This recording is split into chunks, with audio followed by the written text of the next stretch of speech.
हाय दोस्तों, मैं आज आप लोग के लिए फिर से कक्षा 10 की प्रश्नावली 11B का चैप्टर लेकर आया हूँ। चलिए देखिए, क्वेश्चन नंबर फर्स्ट क्या कह रहा है। कह रहा है कि एक त्रिभुज ABC बनाइए जिसमें BC बराबर 7 सेंटीमीटर, कोण B बराबर 45 और A बराबर 105 हो। यानी इस प्रकार त्रिभुज बनाना है। फिर एक अन्य त्रिभुज की रचना कीजिए जिसकी भुजाएं त्रिभुज ABC की, यानी जो इस त्रिभुज को बना है उसकी संगत भुजाओं की 4/3 गुनी हो। तो चलिए दोस्तों, देखते हैं, हम लोग बनाना स्टार्ट करते हैं। आप पहले सबसे पहला काम पटरी और प्रकार ले लेंगे। तो देखेंगे उसमें क्या दिया हुआ है कि BC बराबर कितना 7 सेंटीमीटर। तो BC बराबर आप सबसे पहले 7 सेंटीमीटर खींच लेंगे एक रेखा। ये हो गया आपका 7 सेंटीमीटर। फिर दोस्तों बोला हुआ है तो इसका नाम दे लेते हैं हम लोग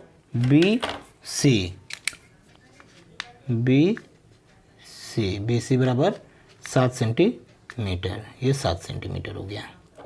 फिर दोस्तों दिया हुआ है बिंदु B पर 45 अंश का कोण बनाना है। तो B पर 45 अंश की कोण की रचना करेंगे दोस्तों। हम लोग B पर 45 अंश का कोण बनाएंगे।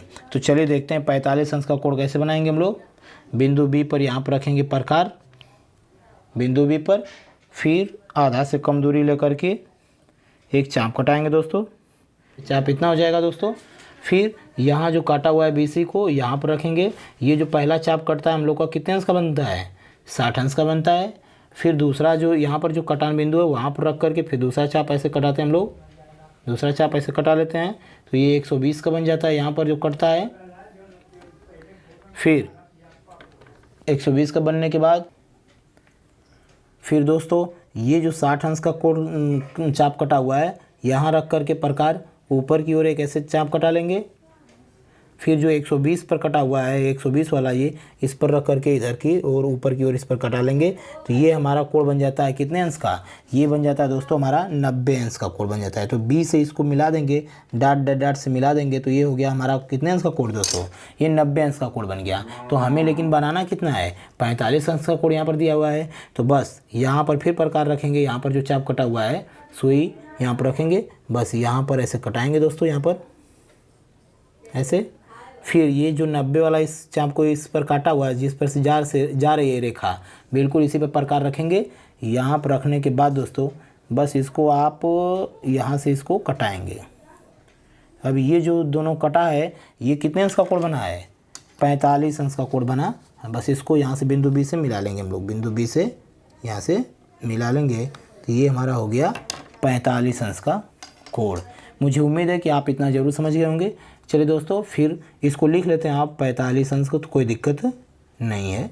फिर क्या दिया हुआ है कि कोण A पर 105 अंश का बनाना है। यानी ये B है, ये C है। अब ऊपर की ओर जो जा रही है भुजा, अब इधर कहीं A है, A पर कितने अंश का कोण बनाना है, 105 अंश का कोण बनाना है। तो यहाँ पर 105 हो गया, यहाँ पर 45 हो गया। तो दोनों कोण मिला करके कितने हो गए, 150। यानी ये दोनों कोण 150 हो गए। तो यहाँ पर कितना बचा, 30 अंश बचा। क्योंकि हम जानते हैं कि त्रिभुज के तीनों कोणों का योग कितना होता है, 180। तो A पर हो गया 150, B पर हो गया 45, मिला करके हो गया 150। अब फिर C पर बच गया कितना, 30 अंश का कोण। बस दोस्तों इसका मतलब हम समझ गए कि C पर कितने अंश का कोण बनाना है, 30 अंश का। तो जब C पर 30 अंश का बनाएंगे तो ऑटोमेटिक A पर कितना बचेगा, 105 अंश। बस देख लीजिए, C पर 30 अंश का कोण बनाते हैं दोस्तों हम लोग। तो ऐसे चाप कटा लेंगे। फिर ये जो चाप कटा हुआ है BC को यहाँ पर रखेंगे इस कटान बिंदु पर। फिर यहाँ पर सुई ऐसे कटा लेंगे। फिर ये हो जाएगा हमारा इस। फिर ये जो चाप है यहाँ पर इसी जगह रखते हुए सुई को यहाँ पर कटाएंगे हम लोग। फिर यहाँ पर इसके 60 के बीच में, इसलिए 60 के बीच में कर रहे हैं क्योंकि हमें कितना अंश का चाहिए, 30 अंश का चाहिए। चलिए लेगा। अब ये बिंदु हमारा हो जाएगा कौन सा बिंदु, A बिंदु हो जाएगा। ये हो गया A हमारा। ये कितने अंश का बचा है हमारा, 105 अंश का कोण बच गया। ये हमारा कितने अंश का बना है अभी, 30 अंश का बना है। मुझे उम्मीद है कि आप इतना ज़रूर समझ गए होंगे। दोस्तों इसको आप क्या करेंगे कि इरेजर से थोड़ा साफ कर लेंगे। इस तरह से कौन सा त्रिभुज हो गया, त्रिभुज ABC हो गया। अब दोस्तों क्या बोला है कि फिर एक अन्य त्रिभुज की रचना कीजिए। यानी एक और त्रिभुज बनाना है जिसकी भुजाएं त्रिभुज ABC की भुजाओं की संगत भुजाओं की 4/3 गुनी है। तो अब दोस्तों क्या है कि इसी के संगत बनाना है ना, इसी की भुजाओं के संगत। तो बस अब क्या करेंगे कि बिंदु बी से नीचे की ओर एक न्यून कोण बनाती हुई रेखा खींचेंगे। जैसे हम लोग प्रश्नावली 11A में न्यून कोण बनाते हुए एक रेखा ऊपर की ओर खींच रहे थे, अब यहाँ पर तो ऊपर त्रिभुज बना रखे हैं, तो अब यहाँ पर कहाँ खींचेंगे, नीचे की ओर एक न्यून कोण बनाती हुई रेखा खंड खींचेंगे। अब अपने मन से न्यून कोण चाहे जितने अंश का कोण बन जाए उससे कोई फर्क नहीं पड़ेगा। ये मान लीजिए नाम यक्स, जैसे उस वाले प्रश्नावली 11A में नाम दे रहे थे उसी प्रकार इसमें भी दे लेंगे, कोई दिक्कत नहीं है इसमें। अब इसको हम लोग कितने भागों में काटेंगे, अब ये कहाँ से पता चलेगा कि 4 जो अनुपात सबसे बड़ा रहेगा, यानी 4/3, यानी 4 संबंधित 3 का अनुपात है, तो इसमें सबसे बड़ा कौन है, 4 है ना। तो इसका मतलब हम जो बी एक्स रेखा है इसको 4 भागों में पहले बांटेंगे। यानी बी एक्स को कितने भागों में बांटेंगे, 4 भागों में बांटेंगे। तो बराबर बराबर 4 भागों में बांट लेंगे। तो बस प्रकार उठाएंगे दोस्तों, बिंदु बी से बांटना स्टार्ट करते हैं। बिंदु बी पर रखेंगे पहला भाग, 1 भाग हो गया। फिर जहाँ पर कटे हैं वहाँ से फिर दूसरा भाग हो गया, 2 भाग हो गया, फिर 3 भाग हो गया दोस्तों, फिर ये हमारा लास्ट हो गया 4 भाग। बस दोस्तों अब क्या है कि इसका नाम दे लेंगे, ये बी है तो B1 B2 B3 कर लीजिए, कोई दिक्कत नहीं इसमें, या x1 x2 x3 कर लीजिए, B3 और B4। दोस्तों कह रहा है ना कि जिसकी भुजाएं त्रिभुज ABC की संगत भुजाओं की 4/3 गुनी है, यानी एक तो त्रिभुज बनाना है। तो मान लीजिए वो त्रिभुज जो भी नया बनेगा हमारा, मान लीजिए उसका नाम रहेगा अगर PQR रहता है, बाय द वे मान लीजिए उसका नाम PQR रहता है, तो जो त्रिभुज ABC है यानी त्रिभुज ABC की संगत भुजाओं का 4/3 गुना है। यानी अगर त्रिभुज ABC 1 है तो उसका ये 4/3 है। यानी कहने का मतलब अनुपात हो गया 4/3, 4/3 का अनुपात हो गया। यानी कहने का मतलब जो नया वाला त्रिभुज रहेगा वो 4 रहेगा 4 हिस्से पर, और जो हमारा ABC रहेगा वो कितना हिस्सा है, 3 हिस्सा है, यानी 4/3। मुझे उम्मीद है कि ये बात आप ज़रूर समझ गए होंगे दोस्तों कि कौन सा कितना हिस्सा रहेगा। जो नया वाला त्रिभुज बनेगा वो 4 हिस्सा पर रहेगा, और जो हमारा ABC त्रिभुज है वो कितना हिस्सा रहेगा, 3 हिस्सा रहेगा। मुझे उम्मीद है कि इतनी बात आप ज़रूर समझ गए होंगे। तो दोस्तों अब कहने का मतलब है कि जो हमारा ये ABC है कितने हिस्से, 3 हिस्से रहेगा, यानी B3 को C से मिलाएंगे, 3 हिस्सा पर मिलाएंगे, B3 को C से मिलाएंगे।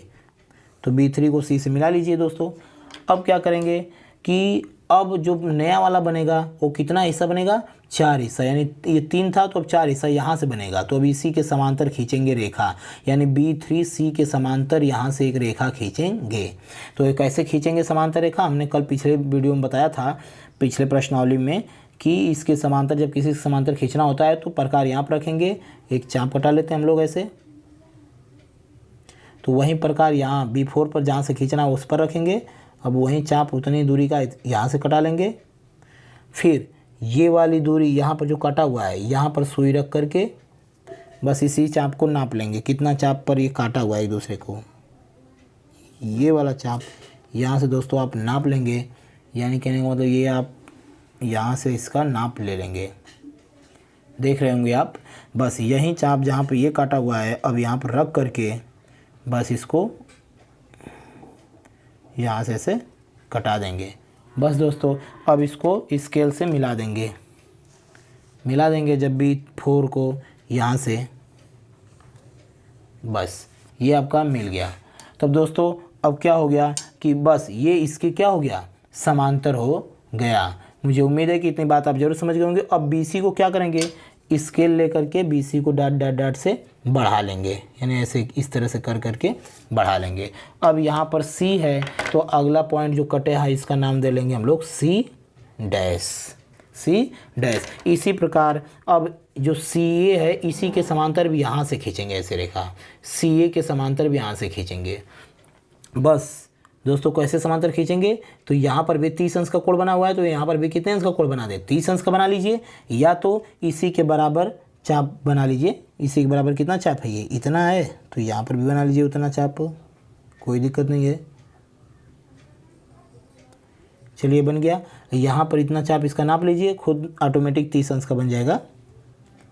बस इतना चाप नाप लिए, बस यहाँ रख करके यहाँ जहाँ पर काटा हुआ है इस भुजा को बस BC को जहाँ कटा हुआ है यहाँ पर रख करके बस इसको कटा लेंगे।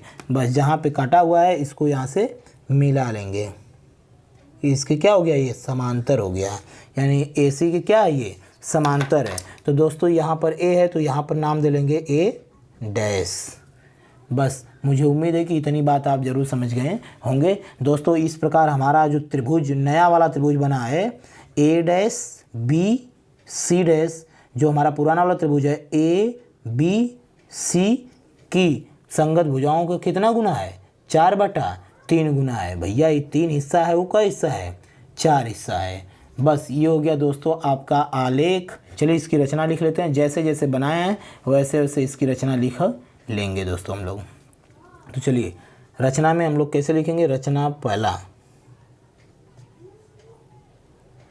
सर्वप्रथम BC बराबर 7 सेंटीमीटर का एक रेखाखंड खींचा। सर्वप्रथम BC बराबर 7 सेंटीमीटर एक रेखाखंड खींचा। दूसरा पॉइंट इसमें क्या है, B पर यानी बिंदु B पर 45 अंश तथा कोण C पर C बराबर 30 अंश बनाया। इस प्रकार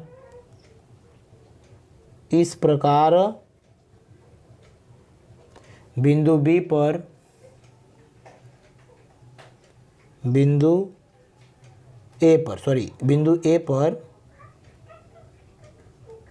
पर 105 अंश का कोण बना। 105 अंश का कोण बना।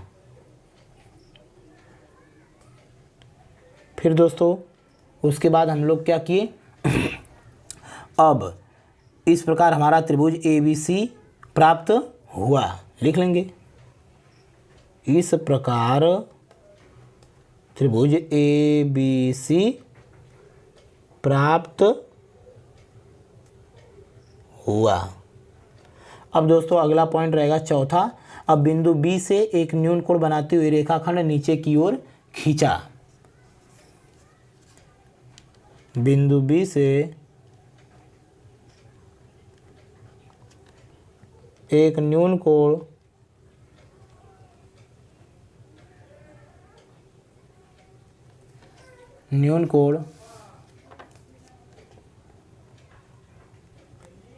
बनाती हुई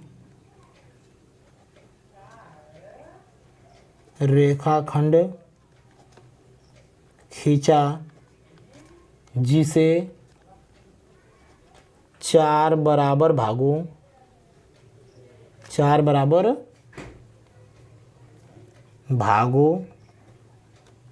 में यानी B1 बराबर B1 B2 बराबर B2 B3 बराबर B3 B4 विभक्त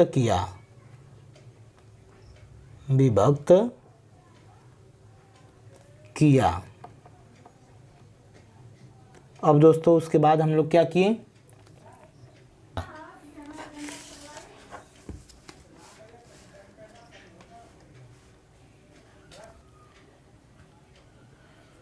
चलिए दोस्तों करिए इसका सत्यापन हम लोग कर लेते हैं। तो लिखेंगे सत्यापन। तो सत्यापन में क्या है कि देखेंगे आप, सबसे पहला काम आप देखेंगे कि त्रिभुज जो ABC है जिसमें और A'BC' में, तो सत्यापन में लिखेंगे त्रिभुज ABC तथा त्रिभुज A'BC' में आप देख रहे हैं दोस्तों कि ये दोनों AC समांतर A', है। आप देख रहे हैं कि नहीं, तो है। तो यह इसका मतलब कि ये दोनों समांतर रेखा है। तो ये कौन सी रेखा है, BC जो जा रही है BC', तिर्यक रेखा है। तो ये दोनों समांतर रेखा है और ये तिर्यक रेखा है। तो जब दो समांतर रेखा को एक तिर्यक रेखा काटते तो ये कोण बराबर होते हैं, यानी संगत कोण बराबर होते हैं। इसी प्रकार ये दोनों समांतर रेखा, तो ये कौन सी रेखा आ रही है, तिर्यक रेखा आ रही है। तो ये 105 है तो ये भी 105 105 होगा। मुझे उम्मीद है कि आप समझ रहे हैं। ये 30 है तो ये भी 30 होगा, ये 105 है तो ये भी 105 होगा, क्योंकि दो समांतर रेखा को एक तिर्यक रेखा काटते तो एक संगत कोण बराबर होते हैं। तो दोस्तों आप इसी में देखेंगे तो त्रिभुज ABC तथा A', B', C' में त्रिभुज ABC समरूप त्रिभुज हो जाएगा त्रिभुज A', के कैसे? एंगल से, यानी कोण से, कोण समरूपता से। दोस्तों कोण समरूपता से दोनों त्रिभुज क्या हो जाएंगे? समरूप त्रिभुज हो जाएंगे। मुझे उम्मीद है कि इतनी बात आप समझ गए होंगे। जब दोस्तों समरूप त्रिभुज हो जाते हैं तो उनकी भुजाओं का अनुपात क्या होता है? बराबर होता है। अतः यानी त्रिभुज ABC की भुजा AC बटा के A', C' बराबर BC बटा के BC' बराबर 3/4। मुझे उम्मीद है कि इतनी बात आप जरूर समझ गए होंगे। ये हो गया इक्वेशन फर्स्ट। फिर दोस्तों इसी प्रकार अब आएंगे त्रिभुज, पुनः त्रिभुज किसमें? इस नीचे वाले में जो बना हुआ है त्रिभुज BC B3 और BC' B4 में। नाम लिख लेंगे दोस्तों, पुनः त्रिभुज BC B3 तथा BC' B4 में दोनों त्रिभुज ये भी समरूप त्रिभुज हो जाएंगे। कैसे? कि ये दोनों समांतर रेखा है तो ये तिर्यक रेखा, ये भी तिर्यक रेखा, जितना कोण ये उतना कोण ये, जितना कोण ये इतना कोण ये। तो हम जानते हैं जब दो त्रिभुज समरूप कब होते हैं? जब उनके कोण बराबर होते हैं तब समरूप त्रिभुज हो जाते हैं। तो अतः B3 B3' समरूप त्रिभुज हो जाएगा BC' B4 के। कैसे? कोण से, यानी कोण समरूपता से। बस दोस्तों तभी ये भी कोण जब हो जाएगा तो इसकी भी भुजाओं का अनुपात क्या हो जाएगा? बराबर, यानी B3C' बटा के B4C' बराबर BC बटा के BC'। इसके भुजाओं का अनुपात बराबर हो जाएगा, यानी B3C अपान B4C' बराबर BC अपान BC' बराबर 3/4। बस दोस्तों ये हो गया इक्वेशन सेकेंड। ये हो गया आपका इक्वेशन सेकेंड। मुझे उम्मीद है कि इतनी बात आप जरूर समझ गए होंगे। फिर दोस्तों अब देखिए समीकरण 1 और 2 से लिखेंगे लास्ट में समीकरण 1 और 2 से। बस समीकरण 1 और 2 से आप देख रहे हैं कि त्रिभुज ABC अनुपाते त्रिभुज A', BC' बराबर अनुपात है 3 संबंधी 4 का अनुपात है। ये हो गया दोस्तों आपका प्रूव, सत्यापन हो गया, पूरा प्रूव हो गया दोस्तों। ये हो गया पूरा यहाँ तक कंप्लीट आंसर। मुझे उम्मीद है दोस्तों कि आपको ज़रूर समझ में आया होगा। यदि दोस्तों आपको मेरा पढ़ाया हुआ अच्छा लगता है तो लाइक कमेंट सब्सक्राइब शेयर ज़रूर करें। आज के लिए दोस्तों इतना ही, कल मिलते हैं नेक्स्ट वीडियो में।